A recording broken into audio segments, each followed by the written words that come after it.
दोस्तों आज हम इलेक्ट्रिकल के एक ऐसे सवाल पे बात करने वाले हैं जिसका जवाब अधिकतर लोग गलत दे रहे होते हैं। सवाल है कि अगर हम अर्थिंग और न्यूट्रल के बीच में वोल्टेज को मेजर करते हैं तो इसके बीच में क्या वोल्टेज आना सही है या फिर गलत है। तो दोस्तों मैं आपको सबसे पहले स्टार्टिंग में यह बताना चाहता हूँ कि लोगों के द्वारा यहाँ गलती क्या होती है। कुछ लोग इस सवाल में जवाब देते हैं कि हमारा जो अर्थिंग और न्यूट्रल के बीच में जो वोल्टेज है वह हमारा मिनिमम 1.5 वोल्टेज होना चाहिए, इससे नीचे वोल्टेज नहीं होना चाहिए। और कुछ लोग बोलते हैं कि हमारा न्यूट्रल अर्थिंग के बीच में वोल्टेज हमारा 0 होना चाहिए। तो आखिरकार सही आंसर क्या है और आपको इंटरव्यू में इसका क्या जवाब देना है वो सब आज के इस वीडियो में हम जान लेंगे। तो बिना ज्यादा देरी करे वीडियो को स्टार्ट कर लेते हैं। दोस्तों अर्थिंग और न्यूट्रल के बीच में वोल्टेज आना चाहिए या फिर नहीं आना चाहिए, इसको जानने से पहले आपको एक छोटी सी बात यह पता होनी चाहिए कि हमारी जो अर्थिंग की जाती है यह अर्थिंग इलेक्ट्रिकल में मुख्य 2 वजह से की जाती है। एक अर्थिंग होती है जो होती है हमारी सिस्टम की प्रोटेक्शन के लिए। सिस्टम की प्रोटेक्शन का मतलब हमारा जो ट्रांसफार्मर है, हमारी जो मोटर है, हमारी जो इक्विपमेंट है, उन इक्विपमेंट के प्रोटेक्शन के लिए।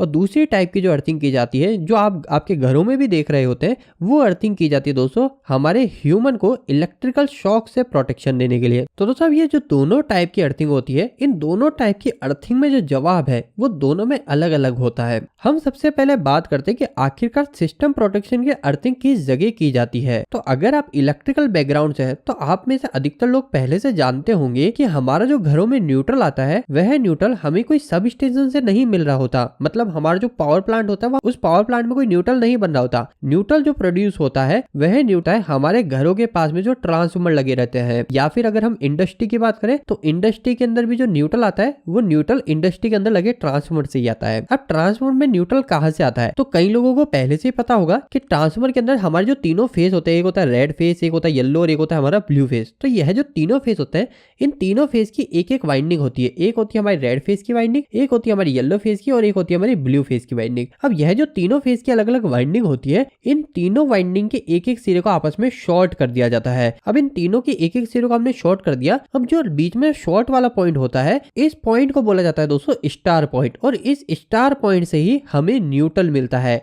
अब हमारे जो घरों में न्यूट्रल आता है वो न्यूट्रल भी इसी ट्रांसफार्मर के इसी स्टार पॉइंट से आता है। लेकिन दोस्तों इसी के बीच में क्या होता है, यह जो न्यूट्रल है इस न्यूट्रल को स्ट्रॉन्ग करने के लिए, यानी कि हमारा जो न्यूट्रल है यह न्यूट्रल स्ट्रॉन्ग रहे, कभी इस पर ज्यादा लोड भी जोड़ दिया जाए तो हमारे न्यूट्रल के जो वोल्टेज है वो 0 ही बने रहे। इसके लिए क्या करते हैं, यहाँ पर इस न्यूट्रल को अर्थ कर देते हैं। जो हमारा ट्रांसफार्मर होता है इस ट्रांसफार्मर के पास में ही इस न्यूट्रल को अर्थ से जोड़ देते हैं। अब दोस्तों जब इसे अर्थ से जोड़ दिया जाता है तो क्या बोला जाता है कि हमने इस न्यूट्रल को ग्राउंड कर दिया, और इसी को ही हम ग्राउंडिंग बोलते हैं। तो अगर आप इतने समय से ऐसा सोच रहे थे कि जो अर्थिंग होती है इस अर्थिंग को सिर्फ हमें इलेक्ट्रिकल शॉक से प्रोटेक्शन देने के लिए ही करा जाता है तो आप गलत थे। अर्थिंग को हमारे इलेक्ट्रिकल के लोड को प्रोटेक्शन देने के लिए भी किया जाता है। और वो किस जगह किया जाता है, वो किया जाता है हमारे ट्रांसफार्मर के न्यूट्रल को ग्राउंड करके। तो अब आपको ये बात क्लियर हो गई। अब दोस्तों यहाँ पर मैं एक और बात बता दूं कि अब इस ट्रांसफार्मर का जो आउटपुट का लोड है, जो भी इस ट्रांसफार्मर के आउटपुट से हमने लोड जोड़ रखा है, उस लोड को अगर मुझे कोई अर्थिंग देनी होगी, जैसे मान लो कि मेरे पास में एक मोटर है और यह मोटर मेरी सिंगल फेस से चलने वाली है, तो मैं मेरी इस मोटर को यहाँ से रेड फेस ला के दे दूंगा और हमारा न्यूट्रल ला के दे दूंगा। अब अगर मेरे को इस मोटर को अर्थिंग भी देनी है इसको प्रोटेक्शन के लिए कि अगर कोई इसको छू ले तो मैं क्या करूंगा, हमारी ऐसे नहीं कि मेरी इसी अर्थिंग को यूज कर लूंगा जो मैंने ग्राउंड करा है न्यूट्रल से, इस अर्थिंग को मैं यूज नहीं कर सकता। मैं मोटर के लिए एक अलग से सेपरेट अर्थिंग करूंगा। मतलब क्या हुआ, हमें जो इलेक्ट्रिकल शॉक से प्रोटेक्शन के लिए जो अर्थिंग की जाती है वो हमारी डिफरेंट होती है, और जो हमारे सिस्टम प्रोटेक्शन के लिए अर्थिंग जो की जाती है वो हमारी डिफरेंट की जाती है। तो दोनों अलग अलग अर्थिंग होती है। तो आपको बस यही बेसिक सी चीज पता होनी चाहिए थी। अब मैं आपको डायरेक्ट हमारे सवालों के जवाब की बात करता हूँ। सबसे पहले हम बात करते हैं क्या अर्थिंग और न्यूट्रल के बीच में वोल्टेज आना सही है या फिर गलत है। तो दोस्तों इसका जवाब सिंपल सा है। अगर हम बात करते हैं हमारे न्यूट्रल और हमारे ग्राउंडिंग के बीच में, ग्राउंडिंग मतलब जो हमने हमारे ट्रांसफार्मर का जो स्टार पॉइंट था उस स्टार पॉइंट के न्यूट्रल को स्ट्रॉन्ग करने के लिए हमने जो अर्थिंग करी थी, अगर हम इन दोनों के बीच में बात करेंगे तो यहाँ पर जो वोल्टेज होना चाहिए वो हमारा 0 आना चाहिए। अगर यहाँ पे 1 वोल्टेज भी आ रहा है तो वह जो हमारी ग्राउंडिंग है उस ग्राउंडिंग को भी खराब कंसीडर किया जाता है। यहाँ पर हमारा वोल्टेज 0 होना चाहिए। तो वोल्टेज को मेजर किया जाएगा, हमारी जो अर्थिंग है इस अर्थिंग के यहाँ पे एक लीड को लगाया जाएगा और दूसरी लीड को हमारे ट्रांसफार्मर के न्यूट्रल पे हमारा लगा दिया जाएगा और इस जगह हम वोल्टेज को मेजर कर लेंगे। तब आपको पता चल गया। इस केस में में अगर हम बात करते हैं हमारे न्यूट्रल और ग्राउंडिंग के बीच में, तो हमारा जो वोल्टेज है वो हमारा 0 आना चाहिए। अब सेकंड बात करते हैं, जब हमने हमारी अर्थिंग को इलेक्ट्रिकल शॉक से प्रोटेक्शन के लिए लगा रखा है, मतलब ह्यूमन सेफ्टी के लिए जो अर्थिंग का उपयोग किया जा रहा है, उसमें वोल्टेज आना सही या फिर गलत है। तो दोस्तों यहाँ पे मैं आपको बताना चाहता हूँ, यहाँ पे आपको अर्थिंग और न्यूट्रल के बीच में मल्टीमीटर में कुछ ना कुछ वोल्टेज जरूर से देखने को मिलेंगे। अब चाहे वो वोल्टेज 1 वोल्ट भी हो सकता है या इससे भी कम हो सकता है, पर यहाँ पे आपको मिनिमम कुछ ना कुछ वोल्टेज आना चाहिए। अब यहाँ पे कुछ वोल्टेज क्यों आना चाहिए? कई सारे लोग आपको यह बोल सकते हैं कि यहाँ पे आपका 0 वोल्टेज भी आ सकता है, और वह सही है, लेकिन दोस्तों मैं आपको बताना चाहता हूँ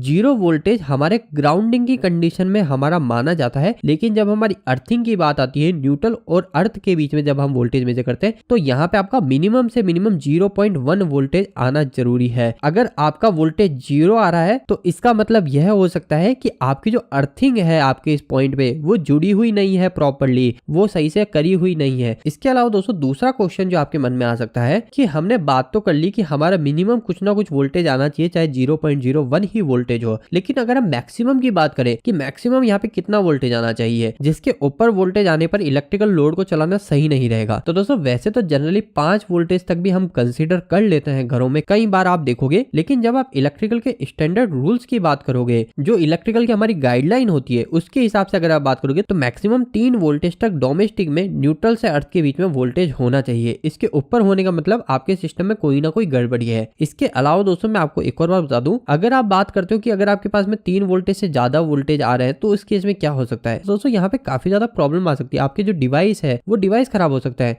अगर मैं आपको एक उदाहरण की बात बताऊं, तो हमारी जो एक्सरे मशीन होती है, आप सभी ने देखा होगा, वो एक सेंसिटिव डिवाइस है, सेंसिटिव उपकरण है। अगर उस एक्सरे मशीन को ऐसी सप्लाई पे कनेक्ट किया जाएगा जहाँ पे न्यूट्रल और अर्थ के बीच में वोल्टेज हमारा 3 वोल्टेज तक जा रहा है, तो वो एक्सरे मशीन सही से काम ही नहीं करेगी। वहां पर तो हमारा 1.5 वोल्टेज भी हमारे लिए ज्यादा होगा, उसको भी कम करना पड़ेगा। तो इसलिए हमारे डिवाइस पे, हमारे उपकरण पे डिपेंड करता है। वैसे इलेक्ट्रिकल की गाइडलाइन की बात करें कि मैक्सिमम डोमेस्टिक के अंदर 3 वोल्टेज तक हमारा कंसीडर कर लिया जाता है, लेकिन प्रैक्टिकल लाइफ में हम इसको 5 वोल्टेज तक भी कंसीडर कर लेते हैं। अब हम अगले सवाल पे बात करते हैं कि अगर आपके न्यूट्रल और अर्थ के बीच में ज्यादा वोल्टेज आ रहा है, 3 वोल्टेज 5 वोल्ट से ज्यादा वोल्टेज आ रहा है, तो इसके पीछे क्या वजह हो सकती है? ऐसा ज्यादा वोल्टेज क्यों आ रहा है? तो दोस्तों यहाँ पे मुश्किल 2-3 रीजन ही निकल के आते हैं। पहला रीजन हो सकता है कि आपके जो इलेक्ट्रिकल का कोई डिवाइस है, जैसे हमारा कोई फैन है, उसके फैन की वाइंडिंग में हमारी कोई गड़बड़ी आ रही है, तो इसकी वजह से भी आपको ये समस्या देखने को मिल सकती है। तो इसके लिए आप क्या कर सकते हो, आप सभी उपकरण को बंद करके न्यूट्रल और अर्थ के बीच में वोल्टेज मेजर कर सकते हो, और फिर आप मॉनिटर कर सकते हो कि कौन से लोड को चलाने के बाद में आपके न्यूट्रल और अर्थ के बीच में वोल्टेज बढ़ जाता है। तो इससे आपको पता चल जाएगा किस उपकरण में हमारी गड़बड़ी है। इसके अलावा दोस्तों दूसरी चीज हो सकती है हमारी इम्प्रॉपर या इनकरेक्ट वायरिंग।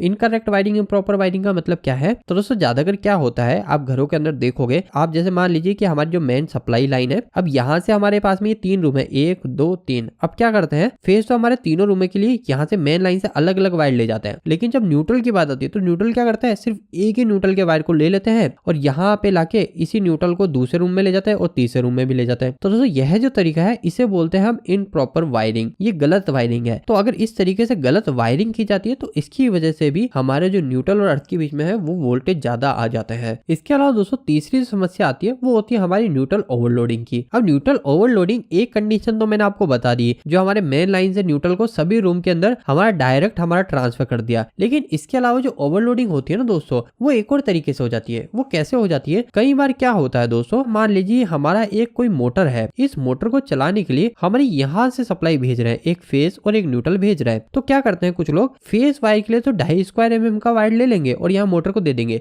लेकिन न्यूट्रल के लिए क्या करेंगे, वो 1 स्क्वायर mm के वायर को लाके जोड़ देंगे। अब ऐसा करने से क्या होता है दोस्तों, जो इतना लंबा वायर डाला है इसकी वजह से क्या होगा, इस वायर में हमारा काफी ज्यादा वोल्टेज ड्रॉप होगा, और वोल्टेज ड्रॉप होगा तो हमारा जो यहाँ पे मोटर के पास में जो वोल्टेज मिलेगा वो वोल्टेज कम मिलेगा। इसकी वजह से भी हमारे न्यूट्रल और अर्थ के बीच में वोल्टेज बढ़ने की समस्या पैदा होती है। अब आप क्या कर सकते हो इस केस में? इस केस में आप पहली चीज तो ये कर सकते हो कि आपकी जो मोटर है वो मोटर पास में कनेक्ट कर दो, लेकिन दोस्तों हर जगह ये पॉसिबल तो नहीं है कि हम मोटर को पास जोड़ दे। मोटर तो जहाँ पे जुड़ी हुई है वहीं पे ही चलानी पड़ेगी। तो इसके लिए आपको क्या करना पड़ेगा, आपके पास में जो आप न्यूट्रल वायर को जो डाला है आपने, वो न्यूट्रल वायर आपको थोड़ा मोटा डालना पड़ेगा। उसका जो सेक्शनल एरिया है न्यूट्रल वायर का, जैसे 1.5 स्क्वायर mm का डाला है, तो अगर वहाँ पे न्यूट्रल की 2.5 स्क्वायर mm की रिक्वायरमेंट है तो आप वहाँ 2.5 स्क्वायर mm की न्यूट्रल की वायर डालिए। ऐसा करने से क्या होगा, हमारे न्यूट्रल वायर का रेजिस्टेंस कम हो जाएगा और हमारा जो न्यूट्रल और अर्थ के बीच में वोल्टेज की समस्या आ रही है वो भी कम हो जाएगी। इसके अलावा दोस्तों आखिरी चीज, कुछ लोगों के पास में जो न्यूट्रल और अर्थ के बीच में वोल्टेज आ रहा है ना वो 10 वोल्ट, 15 वोल्ट, 20 वोल्ट इतने नहीं आ रहे, उनके बहुत ही ज्यादा आ रहे हैं, उनके 50 वोल्ट, 60 वोल्ट भी आ जाते हैं। तो इसके पीछे क्या रीजन है इतने ज्यादा वोल्टेज आने के पीछे? यहाँ पर ज्यादातर जो चांस है वो इसी चीज के है कि आपका कोई ना कोई फॉल्टी लोड जो है, कोई खराब उपकरण जो है वो आपके सिस्टम पे जुड़ा हुआ है। जैसे उदाहरण के लिए आपका कोई सीलिंग फैन है, उस सीलिंग फैन की जो वाइंडिंग है वो वाइंडिंग कहीं से डैमेज है, तो वाइंडिंग डैमेज होने के कारण क्या हो गया, जो हमारे फैन की बॉडी है उस बॉडी में भी हमारा कुछ वोल्टेज चले जाता है। अब वोल्टेज चले जाएंगे तो न्यूट्रल और अर्थ के बीच में हमारे वोल्टेज हमें ज्यादा देखने को मिलेंगे। तो अगर आपके इतने ज्यादा वोल्टेज आ रहे हैं तो आपको पता डायरेक्ट चल जाना चाहिए कि कहीं ना कहीं हमारा जो उपकरण है